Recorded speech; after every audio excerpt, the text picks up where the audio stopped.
Jean-Bernard Pouy, bonjour.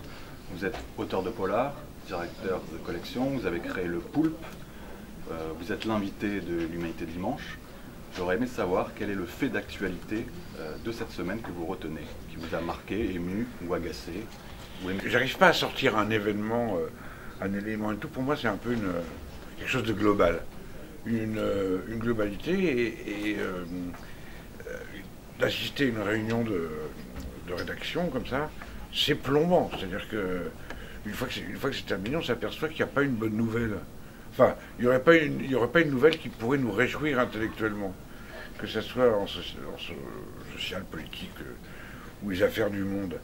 Donc c'est un peu ça, dans quel monde on vit, et que c'est vrai qu'on s'aperçoit que quand les gens rigolent, ils prennent des petits sujets qui n'ont aucune valeur, ou très très peu de valeur, pour rigoler grassement.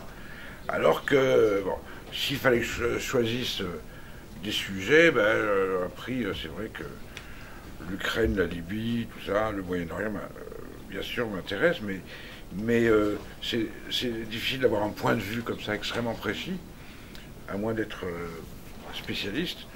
Mais c'est la globalité, c'est le côté.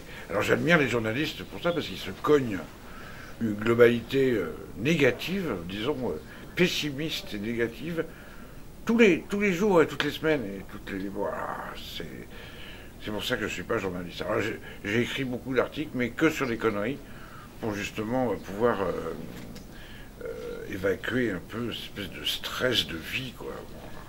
Mais, bon, cela dit, il faut bien se cogner à ça. Hein. Alors, tu sors le 5 mars prochain, chez Gallimard, Tout doit disparaître.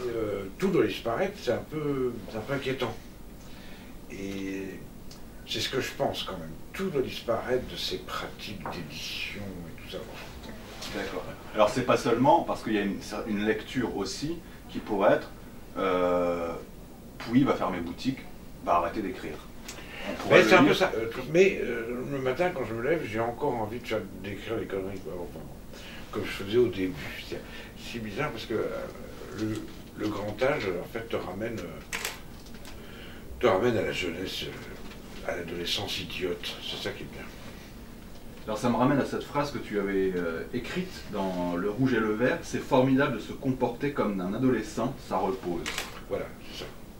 Quand on a trop de responsabilités, où il faut être juste, il faut être cadré, il faut mesurer ses paroles, il faut ne pas prendre de positions extrêmes, c'est pas possible.